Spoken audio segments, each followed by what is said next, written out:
So kailangan malinis lagi. Yan. Yan hanggang baba. Mula 16th floor hanggang pinaka ground floor. So yung hallway din natin, tingnan natin. Yan. Kailangan malinis. Laundry.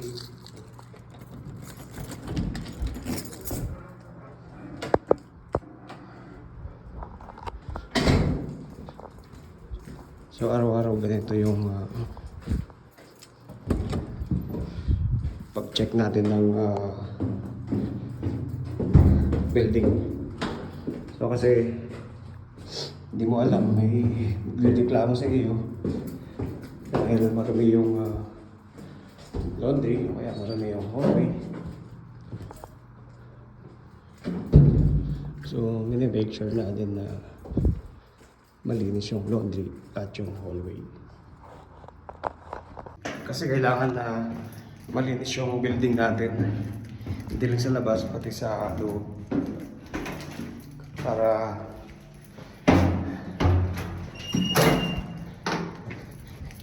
hindi magreklamo yung mga nakatira dito. At syempre, pag malinis ang building, maraming mag-uupa sa'yo. Diba? So araw-araw ginagawa ko to. Bukod pa sa building clean ko. So iniikot ko lagi yan. Tapos pag bago ako umuwi, iniikot ko.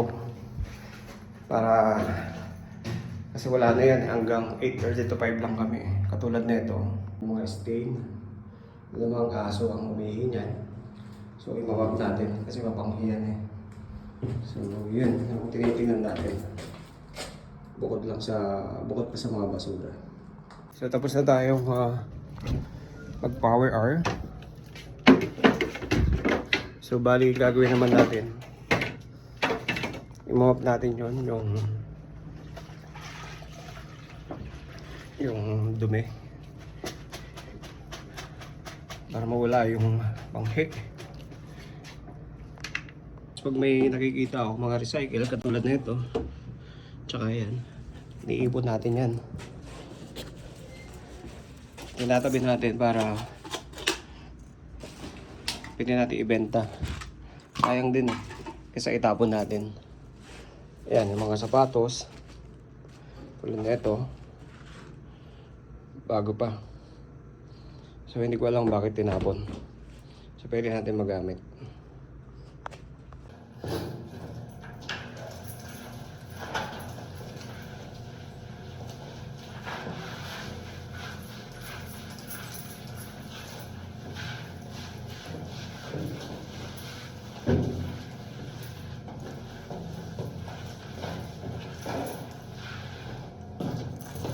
Yan, okay na.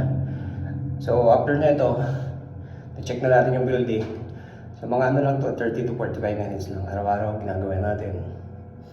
So pupunta na tayo sa unit na kung saan tayo naka-assign, pintura at clean. Yan, dito tayo ngayon sa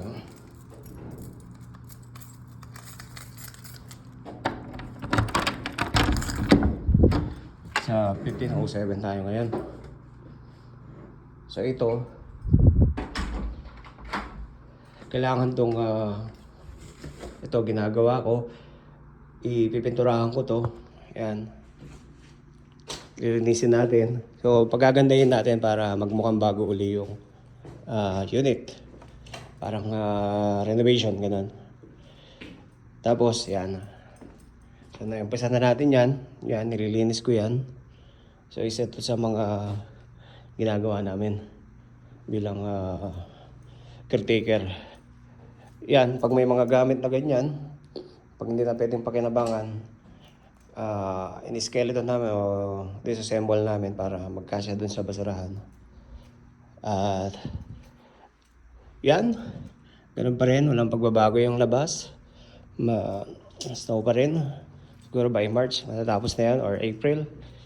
So, ito. Yung wall natin, madumi. So, imamad natin yan. So, kailangan ng full paint to pagka ganito.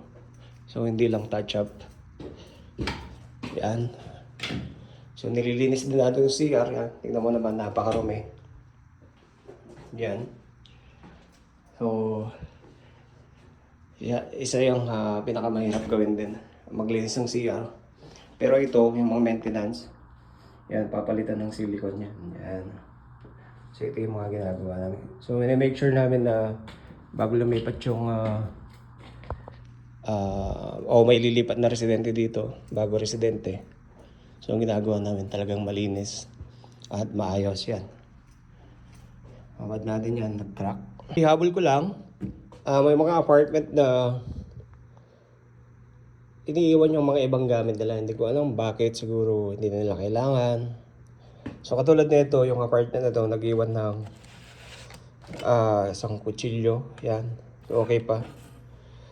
So, matalim pa. At ito,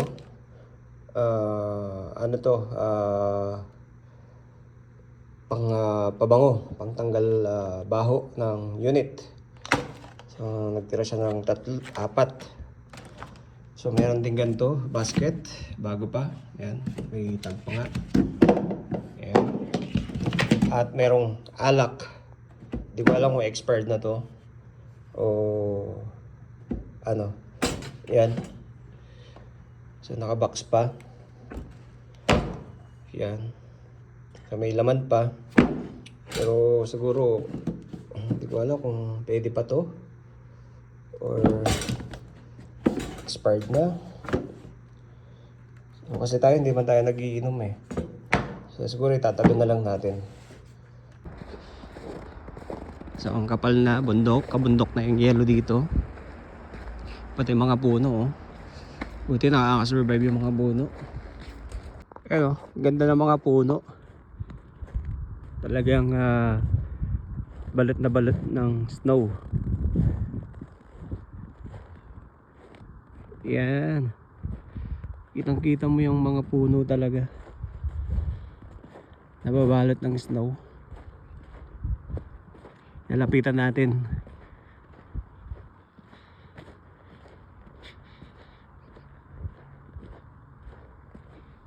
Yan. Ganda, 'di ba? So maganda lang siyang tingnan. Pero yung lamig, yun ang mahirap, yun yung kalaban mo. So pero yung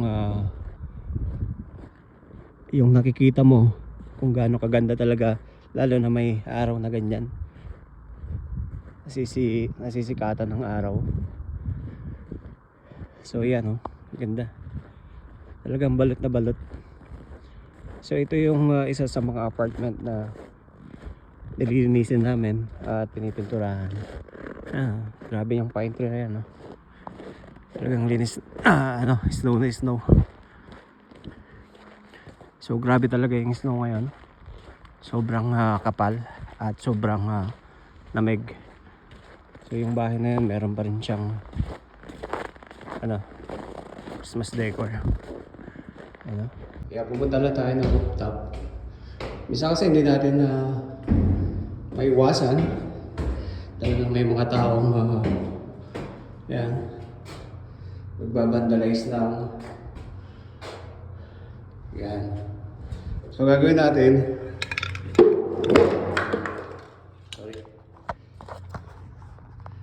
yan, kaya meron ako laging ganito, white paint.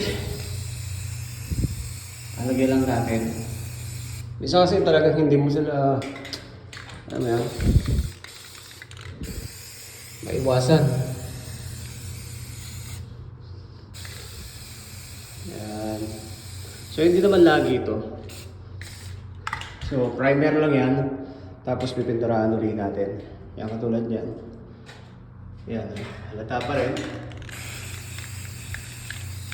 Yan. Tangit kasi kahit hindi nakikita.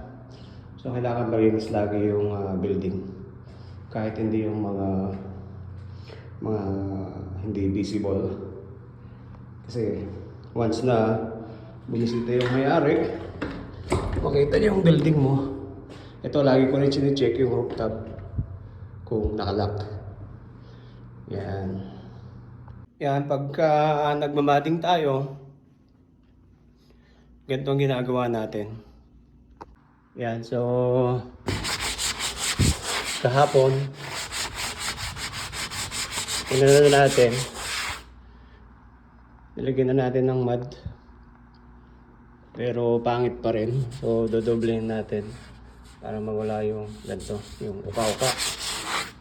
Yan. Tapos itong unit na to, medyo marami siyang butas. Yan. Lagyan natin kahapon. Nung isang araw pala. Dahil kasakit tayo kahapon. Sobrang lamig kasi. Yan. Yan, dami niyang daming butas ngayon. So ito, pagka ganito, madali lang din naman. Tapos mahirap lang linis lang din. Kasi gawa niyan, ang dumi oh. So kailangan nating kuskusin ng maigi yan. Pero alam ko ito, sisilikon naman yan, tatanggalin yan, yung part na yan, yung block. Papalitan ng bago. So yung tiles lang niya, yan, medyo maitim lang din yung mga pagitan. So i-brush natin yan. Yan yung curtain bar. Yun nangalawang na. So medyo nahirapan tayo dito sa unit na to. Kasi matagal siyang tumira dito eh. So tapos na tayo dito sa stove. Tsaka sa fridge. Sa pagkapintura natin, yan, binaklas ko rin yung tawag doon, yung cover ng exhaust. Kasi napakarami din. Nag-build na yung alikabok or yung dumi. So yung labas natin ngayon medyo trick ang araw ngayon. Yan, hindi kita. So hindi kita. Yan, nausap yung bubong oh. So, ibig sabihin yung heater bukas.